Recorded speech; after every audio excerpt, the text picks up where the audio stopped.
Tralalelo tropa lang. Akala mo tralalero tralala, pero tropa ka lang pala. Gago, akala ko may something na tayo eh.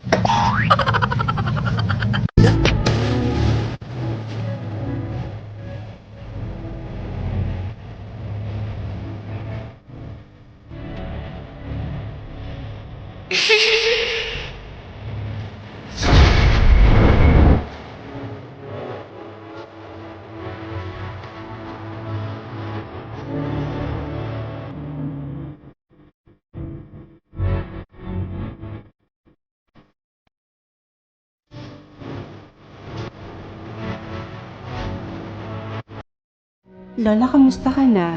Kung nasan ka man ngayon, Lola, sana masaya ka. Alam mo, kahit anong panlilibang ang gawin ko sa buhay, lagi ka pa rin sumasagi sa isip ko at napapaiyak na lang ako bigla. Walang araw na hindi kita naiisip at namimiss. Kaya ang ginawa ko, para hindi ako masyadong mangulila sa'yo at para maisip at maramdaman kong nandito ka lang palagi sa tabi ko, ay nagpagawa ako ng big picture frame nating dalawa. Tingnan mo ang ganda-ganda natin dito, di ba? Lalong-lalo ka na, Lola. Ang ganda talaga ng ngiti mo at ang tamis talagang tingnan. Sa tuwing nakikita ko to, pakiramdam ko nasa tabi lang kita, parang kasama lang din kita. Pero minsan, may time din na basta na lang akong naiiyak. Siyempre, namimiss ko din yung boses mo, kung paano mo ako pagsabihan, pangaralan, kwentuhan, at yung mga ngiti mong malaanghel. Mag 15 days ka nang wala, Lola, pero bakit ganun? Habang tumatagal, mas lalong sumasakit. Masyado mo kasi akong minahal at mas lalo mong ipinaramdam sa akin na kamahal-mahal ako.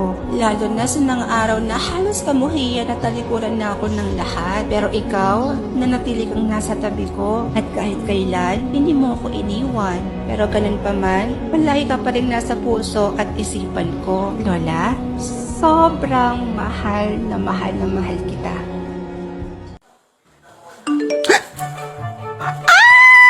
Besta, nagala tayo. Chat na ulit yung baby ko. Ano tong chat niya? Baby ko, kumain ka na ba? Miss ko naman. Ay, aba. Ano na naman ba kayang nangyayari sa babae na to? Kinikilig ba yan or inasinan yung kifay? Ang sweet talaga ng lalaki na to, sobrang OA. Ay, feeling ko, kinikilig na naman to. May bago na naman siguro tong nakakausap. Replyan ko siya ng, kakainin ka pa lang. Ay! Hoy, bading. Kausapin mo naman ako, pansinin mo naman ako. Pumunta pa talaga ako dito sa inyo, tapos ganito lang yung madadatnan ko. Gaganyan ka lang, para kang inasinan dyan. Oo. Nandito na naman ang babaeng inggitera. Maiinggit na naman yan. Palibhasa walang nakakausap. Inggit daw. Sino naman ba yung nakakausap mo, ha? Bakit parang kilig na kilig ka na naman dyan? Ano kasi, ito na nga bakla.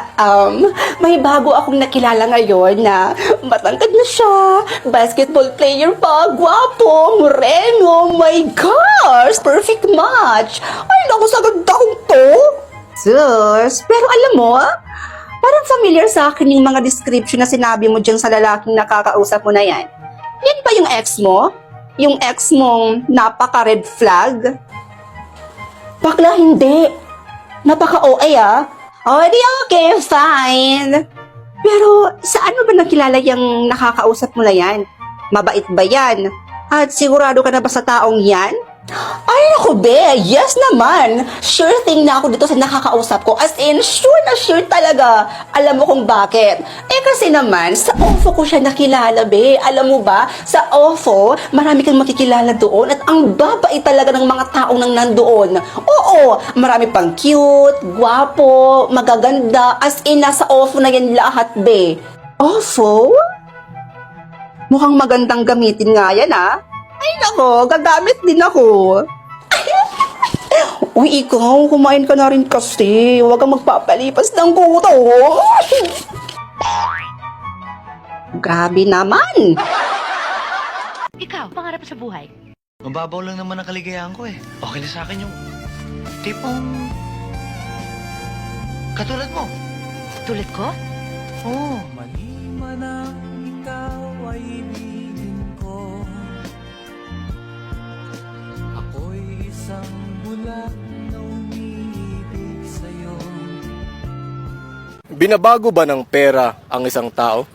Basta ako, may pera o wala, masama talaga ugali ko. Umuwi ka na baby, umuwi ka na baby.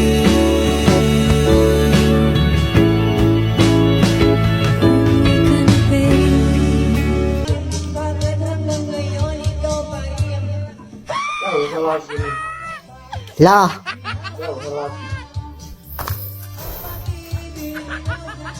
Ryan, naiwan ko yung headphone ko dyan sa lamesa. Pakihatid nga dito.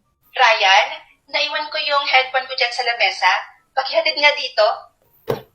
Ay, gagamitin ko sana eh. O sige ate, papunta na. Hello mga mima ko, alam ko nagtataka kayo kung ano nga ba yung app na ginamit namin kanina. Ay naku mga mima ko, Buds app lang yun, oo. At dahil sa Buds app guys, mas napadalian kami ng kapatid ko na ma-reach out namin yung isa't isa. Kahit hindi na namin ino-open yung app na Buds app, basta mag-send lang kami ng voice message, ay automatic nang nagpi-play yung voice message na sinisend namin. Pwede din po kayo mag-send dito ng voice emoji, katulad na lang po nito. O diba? Para kang OA dyan. Kung gusto niyo mag-send ng mga pictures, pwede din po kayo mag-send ng pictures dito. O diba? Ganun lang kadali gamitin si Buds app guys. O ano pa hinihintay niyo dyan? Parang di kayo nag-grade 2. Mag-download din kayo mga auntie ko. Go!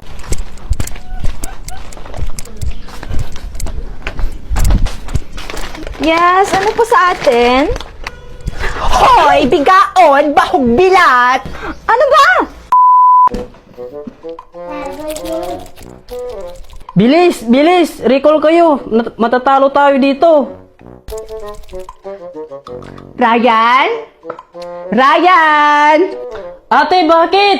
Ryan! Halika rito! Ano ba yan si ate? Nag-i-email yung tao eh.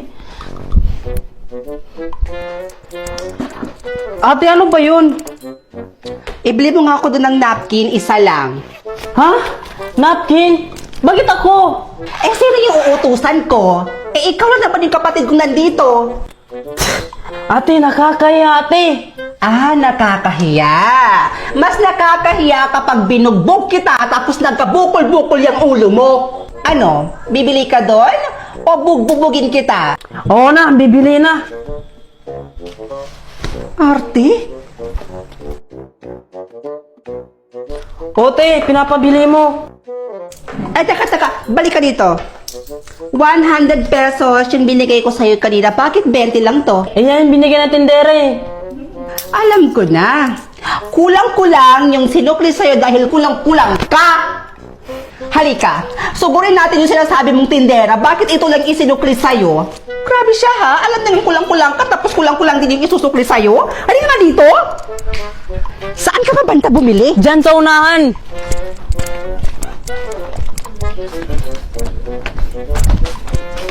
Yes, ano po sa atin? Hoy, bigaon, bahog bilat! Ano ba?